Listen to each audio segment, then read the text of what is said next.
nos informations de la mi-journée, les titres.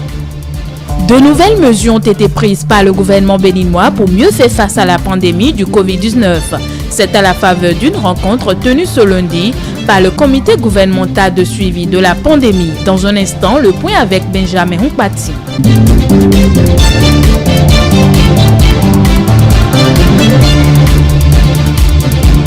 Face au premier cas de Covid-19 enregistré au Bénin, les secrétaires généraux des centrales syndicales demandent la suspension des activités académiques. C'était à la faveur d'une conférence de presse dont vous aurez la substance dans un instant.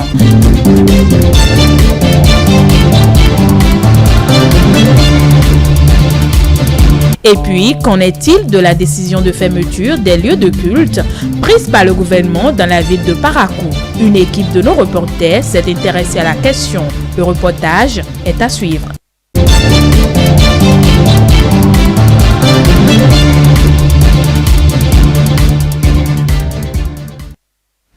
Merci de nous préférer pour vous informer. Le gouvernement béninois a pris ce lundi de nouvelles mesures de lutte contre la propagation du Covid-19. C'est à la faveur d'une rencontre tenue par le comité gouvernemental de suivi de la pandémie de coronavirus. On peut citer entre autres mesures l'établissement à compter du lundi 30 mars 2020 d'un cordon sanitaire autour de plusieurs communes du Bénin. Le point avec le ministre de la Santé, Benjamin Houpati. Et à l'issue de la réunion au cours de laquelle les données actuelles de l'évolution de la pandémie au plan mondial, régional et national ont été analysées, les nouvelles mesures ci-après ont été prises. La période des congés de Pâques pour toutes les écoles et universités publiques et privées du Bénin est fixée du lundi 30 mars au lundi 13 avril 2020 inclus. Il est établi pour compter du lundi 30 mars 2020 à 0 heure, un cordon sanitaire autour des communes les plus exposées à la pandémie que sont Cotonou, Abomey-Calavi, Alada, Ouida, Semenkodi, Porte-Novo, Akro-Misrété et Adjara, en vue de les isoler du reste du pays. Par ailleurs, la mobilité des personnes à l'intérieur de ces communes est réduite à l'essentiel strict.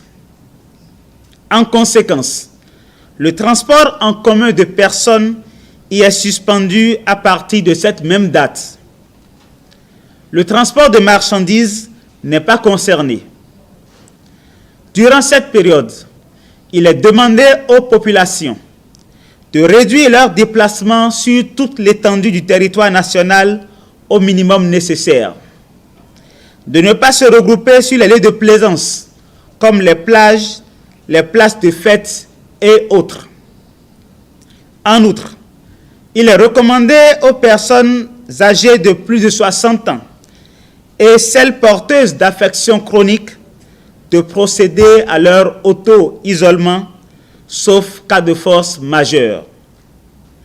Les forces de défense et de sécurité sont instruites pour veiller au respect de ces mesures. Enfin, le gouvernement en appelle au sens de responsabilité de chaque citoyen pour l'observance stricte des dites mesures. Le Bénin a enregistré depuis le dimanche 22 mars 2020 3 nouveaux cas positifs de Covid-19. Les 3 sujets ont subi des analyses conduites par le laboratoire national de fièvre hémorragique.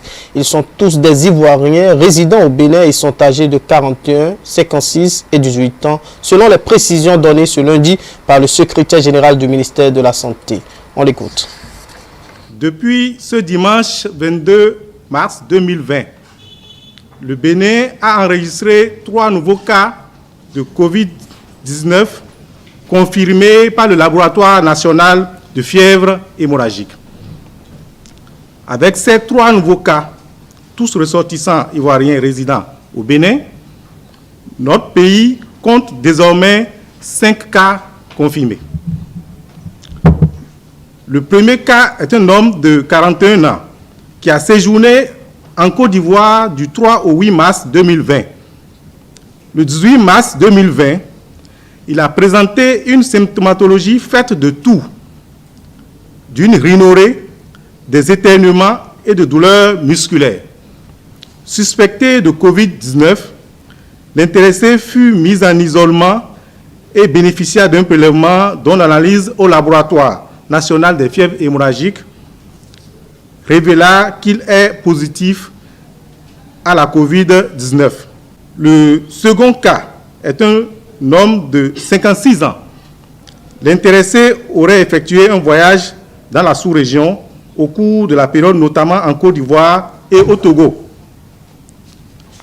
Il a consulté le mercredi 18 mars 2020 dans une clinique de la place pour une toux, un rhume, une fièvre, des courbatures et des céphalées.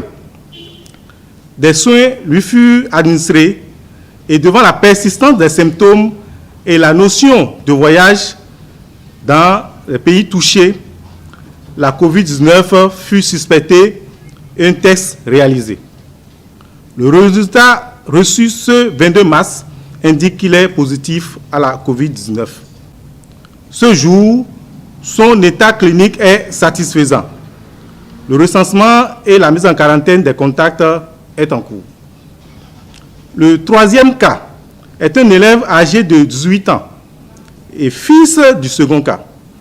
Le début de la maladie remonterait au 16 mars 2020, fait de toux, fatigue et douleur à la poitrine. Le diagnostic de la COVID-19 a été confirmé au laboratoire ce 22 mars 2020. Ce jour, l'état clinique du patient est satisfaisant. Chers compatriotes, ces derniers cas enregistrés chez des personnes ayant voyagé récemment et qui ont dérogé à l'auto-isolement prescrit montrent à quel point il devient impérieux que chaque membre de la communauté béninoise s'engage fermement dans la lutte contre la COVID-19. Le gouvernement du président Patrice Talon joue sa partition et travaille chaque jour à renforcer le dispositif de riposte contre cette maladie. Il importe que chacun de nous joue sa partition en appliquant les directives et les mesures de prévention largement diffusées. Des propos recueillis par Isaac Adji, on poursuit cette édition. Les centrales syndicales étaient également en conférence de presse ce lundi. Elles ont fait face à la presse pour demander la suspension des activités à risque à la Bourse du Travail. Les syndicalistes ont par ailleurs souhaité voir d'autres initiatives de la part du gouvernement. Suivez leur déclaration. Pour renforcer les mesures de prévention contre la COVID-19, les secrétaires généraux font-elles des propositions ci-après au gouvernement. 1. Renforcer les capacités des agents en première ligne du combat et les doter du matériel nécessaire. 2. Appuyer l'ensemble des structures publiques et privées par la mise en place des dispositifs de lavage des mains et l'utilisation du gel hydroalcoolique. 3. Prendre des mesures visant à limiter et à sécuriser l'animation des marchés. 4. Prendre des dispositions nécessaires pour contrôler le prix de vente des articles et produits nécessaires à la prévention contre le COVID-19 en vue de mettre fin à la spéculation et à la surenchère. Par ailleurs, les centrales de confédération syndicale signataires prennent l'engagement de consentir les sacrifices nécessaires qu'induirait le réaménagement du calendrier scolaire. Elles lancent un appel aux parents d'élèves afin qu'ils prennent également leurs responsabilités dans l'encadrement et la surveillance des enfants. Elles interpellent les collectivités locales au fait de jouer leur partition dans la lutte contre la propagation du virus. À l'endroit de la population, les centrales de confédération syndicale demandent le respect strict des mesures de prévention préconisées par les autorités sanitaires. Les centrales de confédération syndicale réaffirment leur disponibilité à contribuer à la sensibilisation des travailleurs pour empêcher la propagation du virus. Elles restent ouvertes au dialogue avec les autorités à tous les échanges allant dans le sens de la prise des mesures en vue de la protection des travailleurs et du peuple béninois. D'ores et déjà, pour donner l'exemple, les organisations syndicales signataires de la présente déclaration ont pris la décision de suspendre jusqu'à nouvel ordre toutes les activités à risque au niveau de la bourse du travail. Les activités académiques sont aux arrêts à l'université d'Abomey-Calavi. Les responsables de la Fédération nationale des étudiants du BNFNEB estiment que les étudiants risquent d'éventuelles contaminations au Covid-19 en poursuivant les cours avec des effectifs pléthoriques dans les amphithéâtres. Reportage Mathieu Bocor, Prudence Koussoron. Rue déserte, amphithéâtre cadenassé, des étudiants livrés à eux-mêmes pour les quelques heures rencontrés à l'université d'Abomey-Calavi. Et pour cause. On est dans le cours et puis ils étaient venus dans la classe. Bon, nous on ne savait pas ce qui se passait avant que, je ne sais pas si c'est le représentant ou bien le responsable qui a parlé.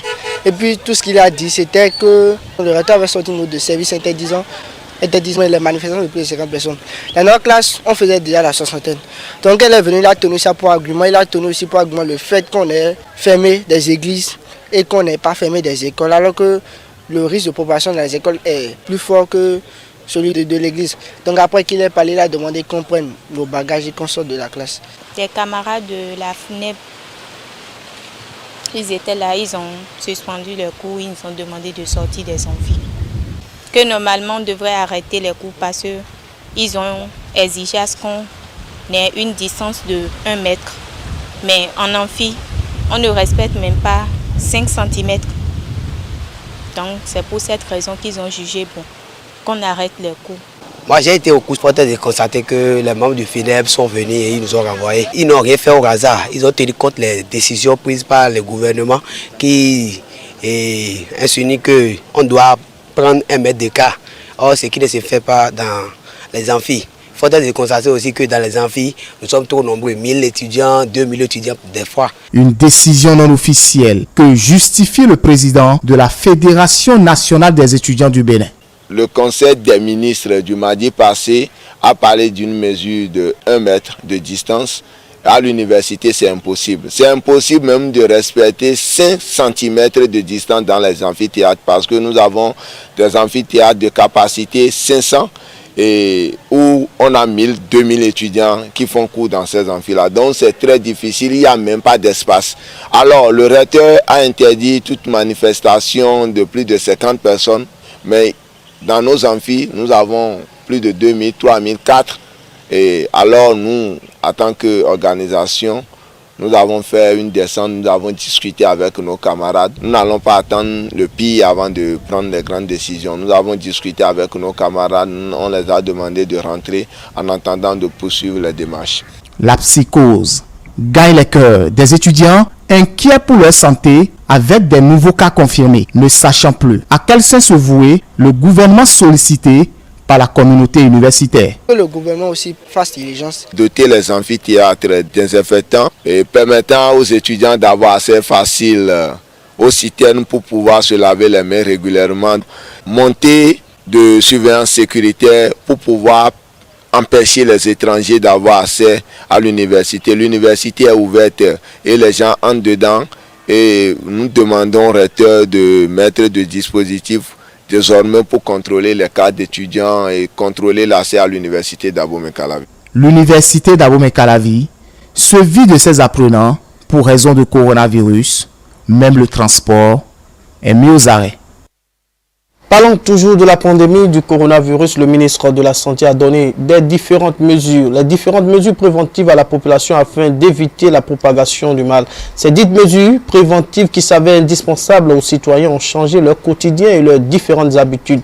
C'est le cas des conducteurs de taxi-moto qui font le plus de contacts sociaux.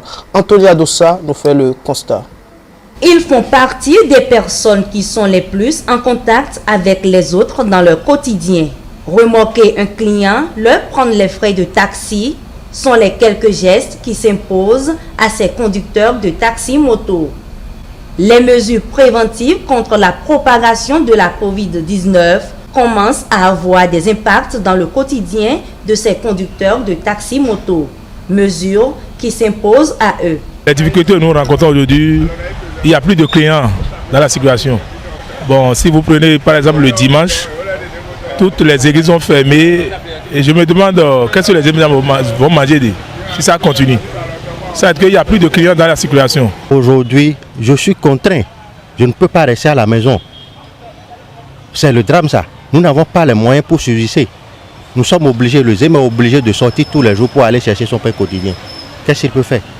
Il n'a pas le choix. Et nous les ZEM, effectivement, nous ne sommes pas bien protégés. On a eu peur parce que si on prend les clients au CNH ici, par exemple l'hôpital CNH, lui, il a les appareils là et si les gens sortent, ils lavent leurs mains. Mais nous maintenant, si on les prend, on les dépose maintenant, on ne lave pas les mains. Nous avons eu peur de ça. Et on va manger. On ne peut pas rester à la maison. On doit obligé de travailler. Se laver constamment les mains, se munir de cache-nez, surtout garder la distance sociale, des gestes barrières vitaux, mais difficiles pour les hommes en jaune. Est-ce qu'on a les moyens de se prendre en charge? Sinon, si ce n'est pas les cache-nez, les gants. Le ZEM, il y a quel moyen pour se prendre en charge par rapport à ce qui se passe aujourd'hui? Donc, nous demandons aux autorités de faire un clin d'œil à ce monde, à ce poudrier de monde qui est là. Le ZEM a laissé pour compte, sinon normalement on doit porter des gants. Ce n'est pas le cas, bon, on essaie de prendre de l'argent comme on le veut. Le ZEM ne peut pas rester à 1 mètre de son client. Le client est derrière toi, donc nous sommes condamnés de le faire. Dans ces conditions, nous ne pouvons que prendre quelques mesures, essayer dans la mesure du possible de nous protéger. Parce que nous sommes appelés à prendre de l'argent. Nous sommes appelés à remarquer des gens qui sont juste derrière nous. Dans ces conditions, nous sommes exposés. On ne peut pas faire autrement. Juste moi, ce que je pense, c'est peut-être pour nous protéger les mains et pour pouvoir prendre de l'argent, parce que c'est ça qui nous met en contact avec le client. Et aussi pour protéger les narines. Sinon, nous ne pouvons pas rester à la maison. Il y a beaucoup d'exemples qui ne se protègent pas en ville. Ainsi que moi, mais qui parle ici, je ne suis pas protégé. Par où je vais me laver la main? Je vais acheter de l'eau pure à terre pour laver la main. Combien de fois de pure à terre que je peux acheter dans la journée avant de trouver ce que moi je veux? Ce qui concerne de garder 1 mètre de distance, bon, si par exemple, si tu pries un client maintenant, le client ne peut pas rester 1 mètre de distance sur ta moto. Donc, nous avons peur. Conduire pour vivre, maintenir les contacts pour faire face aux besoins vitaux. Réponse de la majeure partie des taxis-motos rencontrés. Cependant, foncer sans précaution, une grande prise de risque. Suite à la décision du ministère de l'Intérieur exigeant la fermeture des lieux de culte sur toute l'étendue du territoire national, une équipe de notre rédaction a sillonné les lieux de prière de la ville de Parakou.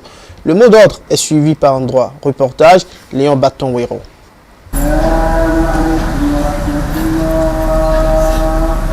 L'appel du muezzin dans cette mosquée du quartier Amaouian de Parakou, suivi de l'arrivée peu à peu des fidèles musulmans, montre bien que ce lundi 23 mars 2020, la mesure de fermeture systématique des temples entre le 23 mars et le 5 avril 2020, prise par le ministère de l'Intérieur dans la lutte contre le coronavirus, n'est pas encore une réalité. L'information ne serait pas encore parvenue à la base et les habitudes sont celles des dernières recommandations de l'Union islamique du Bénin.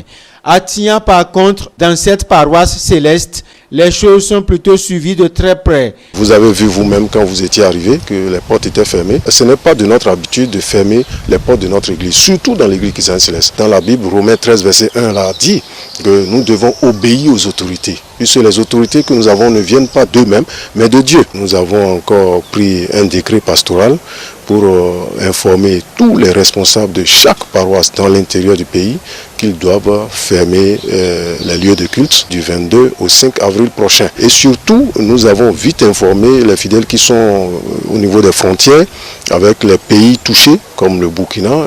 Ceux de Porga ont rapidement été touchés, même avant même que le décret pastoral n'aille là-bas. Ils ont reçu des appels. Nous avons vraiment pris toutes les dispositions pour obéir aux autorités de notre pays et suivre les instructions que nous recevons de ces autorités-là. C'est aussi la rigueur dans le suivi des recommandations gouvernementales dans cette église évangélique du quartier Ga de Parakou. Avant de rentrer dans mon bureau, vous avez tous exigé que vous lavez vos mains avec le savon, être propre. Et également, c'est ce qu'on avait mis en place depuis fort longtemps, avant que la décision gouvernementale a commencé. Je suis déjà au Bénin plus de 20 ans, dépassé même. On n'a jamais fermé une église ni un lieu de culte, jamais. Mais si ça arrive que cette décision a été prise, c'est pour une mesure, c'est pour nous aider. Et c'est pour voir comment on peut éviter cette peste ou bien la plague qui est en train de ravager le monde. Cette mesure, moi j'ai accepté ça de tout mon cœur. Je souhaite même que ça soit fait depuis fort longtemps. Mais gloire soit rendue à l'Éternel que c'est déjà fait. Peut-être ceux qui critiquent ne comprennent pas. Prier pour trouver une rapide solution à la maladie du coronavirus, c'est la recommandation commune des hommes de Dieu. Oui, nous sommes en train de prier par rapport à ça. Et que Dieu donne l'intelligence aux hommes qu'il a créés pour que les chercheurs trouvent solution, peut-être le vaccin ou le médicament adéquat pour guérir rapidement ce coronavirus. Avant que toutes ces choses n'arrivent, nous on a été déjà avertis par le Saint-Esprit depuis l'année dernière que cette année 2020 sera très mauvaise. Le Saint-Esprit a donné des détails que nous n'allons pas donner ici. Et nous avons mis tout ceci en prière depuis l'année dernière. Même si les directives des gouvernants se font respecter par les différentes tendances religieuses, il reste aux citoyens béninois de s'engager chacun pour le respect strict des consignes sanitaires énoncées pour maîtriser le dangereux virus. C'est sur cet élément que nous refermons ce journal. Merci de l'avoir suivi. Surtout, n'oubliez pas de vous laver les mains. À bientôt.